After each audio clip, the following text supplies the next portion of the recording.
To me, it should be very simple. You should measure outcomes and performance, not inputs.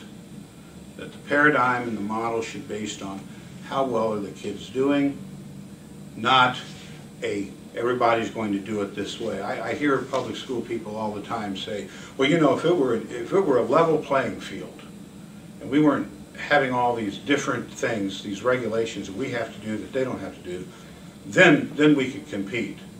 And it's like, okay, let's give them the same backpack of rocks and non-added value stuff that we do in order for them to be every bit as crippled and hobble along as we do. What I suggest to them is, why don't you take the same authority that they have and make your school a charter school?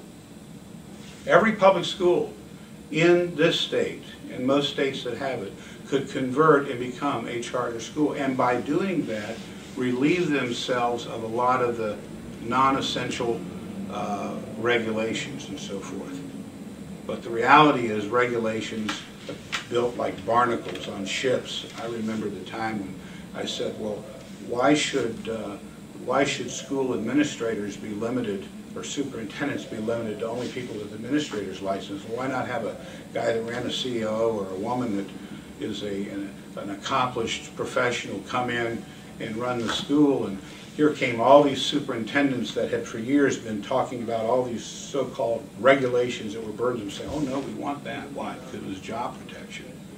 They had that piece of paper that said there were only a few of them that could even apply for this job. So I can tell you this, when if I took the articles that were being written about school reform and the problems in school funding that were written when I first ran for the legislature in 1975, and I just took the date off and I handed them to you, you wouldn't be able to tell the difference between whether they were written yesterday or 30 years ago.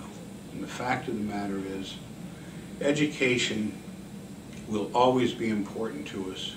It will always be a source of where there's a debate about, hey, how do we do better for our kids? And I think that's a good thing. And the more people we can pull into that arena to argue about that, whether it's corporations or private vendors, not-for-profits, colleges and universities, the community groups that have an interest in this, and the various stakeholders and so forth, and the teachers and so forth, the more we can make education a model that indeed does embrace and include the whole community, the more likely we are to find solutions to some of these intractable problems. Now, it goes so far, though, that is as likely to create a big backlash, and it is already beginning to generate a pretty strong backlash against this heavy-handed federal role, without them investing the money to entitle them to that kind of a role in your local schools. And I think when people see that 2/3 of the schools in America within a couple or few years are going to be rated as failing according to the federal government, there's going to be a lot of people saying, what? That doesn't make sense. Our local schools, by anybody else's measure, are not failing. What are they talking about? Those people in Washington are totally out of touch. I think you're going to begin to get that kind of reaction, and that may help mitigate, the potential for it causing people to lose confidence in public schools. I think it just won't be credible the more this process plays itself out. So what we have is this bizarre juxtaposition between an attempt at a 21st century system of education statewide when it comes to standards and expectation, married to a 19th century feudal system of education with 611 different districts, and the quality of education offered to a kid largely depending on which one of those 611 different jurisdictions they happen to have been born within, or their parents happen to have moved within. Where across an invisible line, half a block from your house maybe, or a mile from your house, another kid has 3 times as much money behind their education. It's a bizarre situation.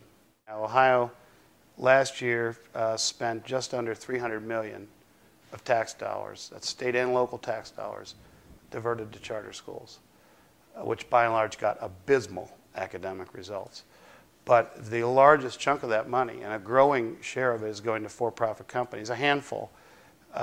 David Brennan, sole proprietor of White Hat Management, raked in by far the biggest chunk, about $76 million.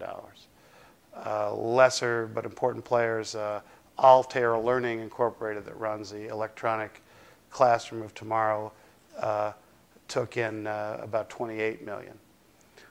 Summit Academies, Inc., run by a guy named Peter DeMetza, is another chain, 8 or 9 schools that frankly, I think are one of the biggest scams in the whole state system of charter schools. So then there's Bill Bennett's operation coming into the state to rake in more profits, perhaps to feed his gambling habit or just line his pockets and his corporate backers.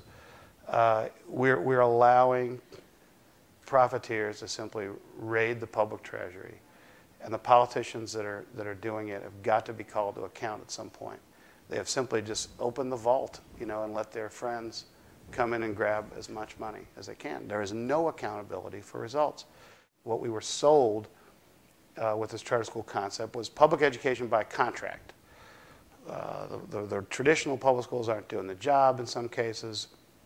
We ought to have more choice. So we're going to make a contract with a private operator, give them public dollars to run a school, and we're going to free them up from most of the traditional rules and regulations, and they very much are so. And we're not going to hold them accountable for the process and the procedures that they follow and the rules that they follow. We're going to hold them accountable for results, a performance contract. And that contract is going to have a definite term so that we can hold them accountable by either renewing or not renewing that contract. So what happened when the first batch of 5-year contracts came up for renewal by the State Board of Education? All of them got renewed. Didn't matter how many financial scandals they'd been through. Didn't matter how terrible the achievement results were.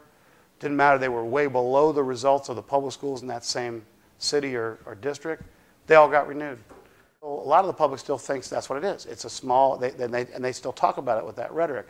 Community-based, parent-controlled, public school, high standards, innovative methods. They advertise themselves that way. There's a new one opening one neighborhood away from me at home, and I get slick brochures. I must have had 3 of them in the mail from them already. It sounds like an elite private academy. Now, what we most often hear is stuff like anecdotal stuff that you often see in the news media. Well, my kid was just doing terrible at the local public school, and now he's at the charter school, he's getting A's and B's. Well, shoot, if that's what they want, we could do that. We used to do that a lot more before we had standards. It was social promotion, pass them all. But the problem is that school where the kids are all getting A's and B's, no one passed the state test this year, is often the case, or very, very few passed. And they won't graduate because they won't be able to pass the graduation test. Do the parents know that? How would they know it? Charter school operator's not going to tell them. Teachers are not going to tell them because they'll get in big trouble with the charter school company that runs the school. Is the state going to tell them? Well, the state now issues report cards after us lobbying for some more accountability, at least in reporting. They get a rating like the public schools do. Most of them are in academic emergency, the lowest rating.